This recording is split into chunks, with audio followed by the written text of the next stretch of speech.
osjećaš li ti frustraciju više puta tokom svog radnog dana? Ili možda osjećaš nervozu svako jutro što više se približavaš svom radnom mjestu? I svjesna si da imaš neki problem koji te tišti i muči, u tebi izaziva taj osjećaj frustracije, ali možda nisi potpuno sigurna šta je to i kako da to riješiš. Zato danas u ovom videu dijelim sa tobom 5 koraka kako da lako i brzo riješiš bilo koji problem na svom radnom mjestu.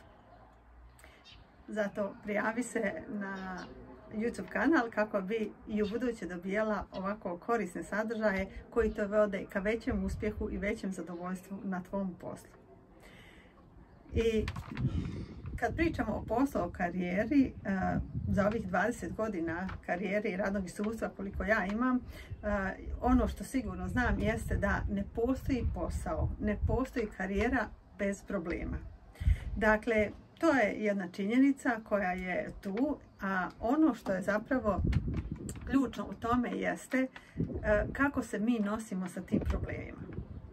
Jer postoje žene, vjerujem da i ti znaš, koje su uspješne, zadovoljne na svom poslu, sa radošću pričaju čime se bave, a postoje opet i žene koje su nezadovoljne, stalno gunđaju, kukaju na istog šefa, na istu firmu, na iste zadatke, a nikad ništa ne preduzimaju da to riješe. E sad, znači razlika između uspješnih i zadovoljnih žena i onih koje to nisu, jeste zapravo način na koji se nosimo sa problemima na poslu, odnosno rješavanje tih istih problema.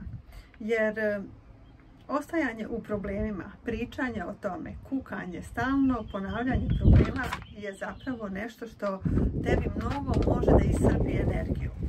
A neuronauka kojom se ja bavim je zapravo dokazala da pričanje o problemima i ostajanje u nezadovoljstvu troši isto energije koliko i to da preduzmeš neku akciju i počneš da rješavaš svoje probleme. I zato te danas zaista pozivam da poslušaš ovaj video, da ga primijeniš i da ostvaruješ rezultate, odnosno da rješavaš svoje probleme kako bi bila što zadovoljnija na svom poslu gdje provodiš 1/3 svog dragocjenog dana.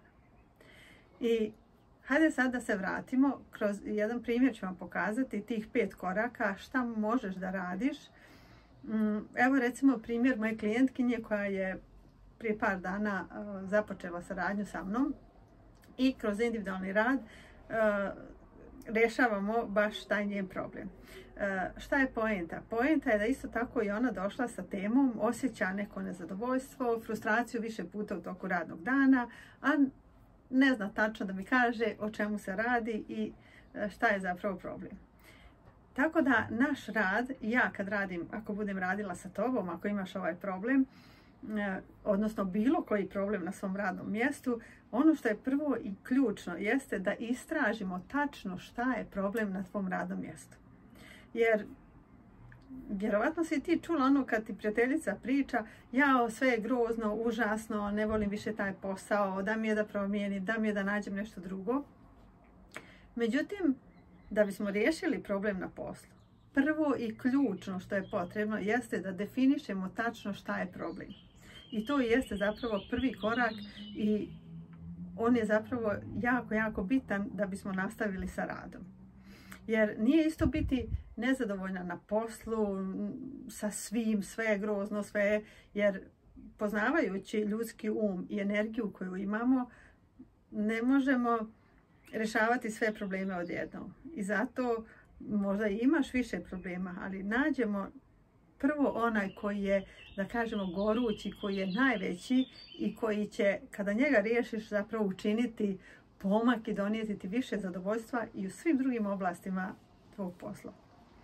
Dakle, prvi korak, nađemo, tačno definišemo šta je to što je problem, šta je to što izaziva frustraciju. Eto, moja klijentkinja od neki dan kada smo prošle taj proces kroz razgovor, kroz vježbe, došla je do zaključka zapravo da je njen najveći problem preplavljenost na poslu. Preplavljenost zadacima, preplavljenost onim hitnim zadacima 5 minuta prije nego što treba da krene kući.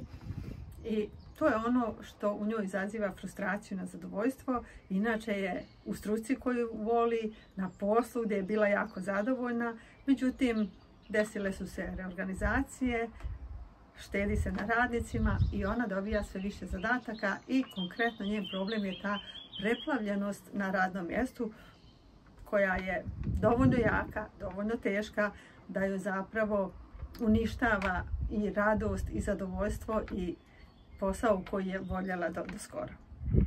I kada prođemo prvi taj korak, onda je sljedeća stvar koju ja radim jeste da pitam klijentkinju šta je to što želi umjesto toga. Jer je jako važno jasno znati šta ja želim.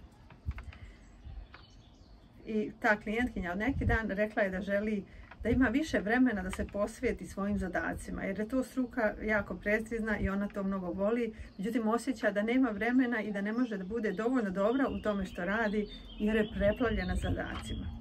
Znači ona je jasno definisana kako želi da se osjeća, da želi da ima više vremena, da bude zadovoljnija, da se osjeća uvaženo, jer sad se ne osjeća uvaženo jer samo onako trpaju zadatke.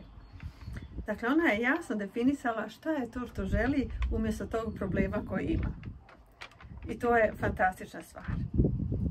Zatim, kad to definišemo, onda prelazimo na sljedeću tačku, a to je šta ja mogu da uradim da se približim rješenju tog problema.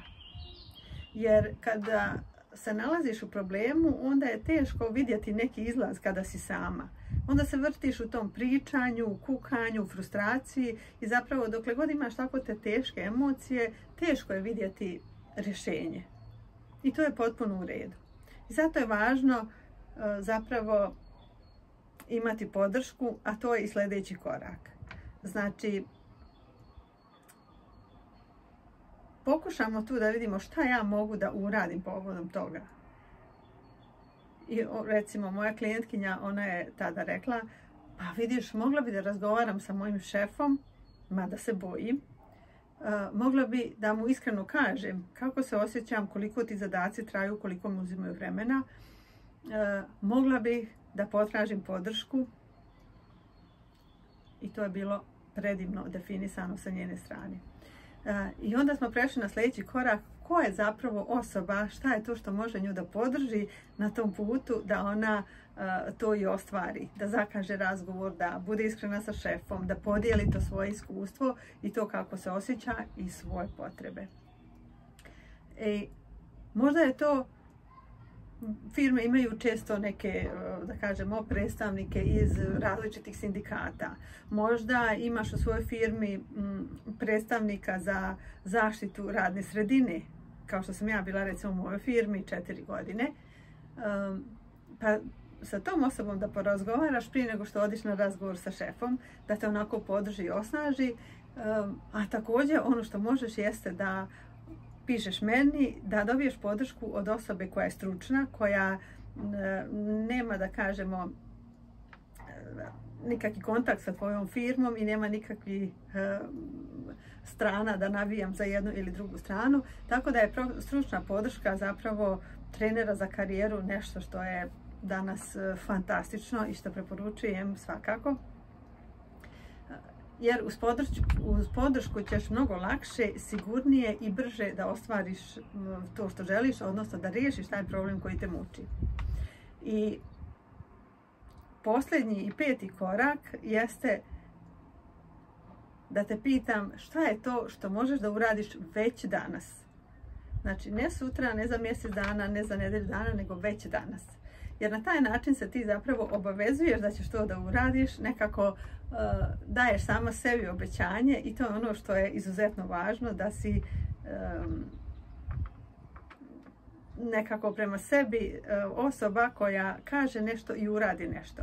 A ovo kad kažeš nešto šta već danas mogu da uradim i da ti to bude onako sa osjećajem obaveze prema samoj tebi.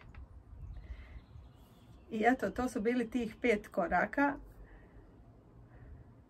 I benefit ovog rada, ako dođeš kod mene da prođemo kroz ovaj proces zajedno, benefit je da kad naučiš da se tako odnosiš prema svojim problemima, prema tom konkretnom problemu koji trenutno imaš, ti ćeš uvijek u životu, u budućnosti, tokom svoje karijere, uvijek znati ovaj sistem, aha, imam problem, kako da se sad nosim sa njim. Način na koji se nosiš sa problemom, a to ćeš moći da koristiš i u drugim oblastima svog života. Tako da, eto, ja te zaista pozivam sada da se prijaviš na individualni rad, da ne odgađaš svoje zadovoljstvo i svoj uspjeh i svoju sreću na poslu, jer tamo provodiš mnogo sati, izuzetno je važno kako si na poslu. U opisu ovog videa imaš link, prijavi se, zakaži uvodnu besplatnu konsultaciju i ja ti se radujem.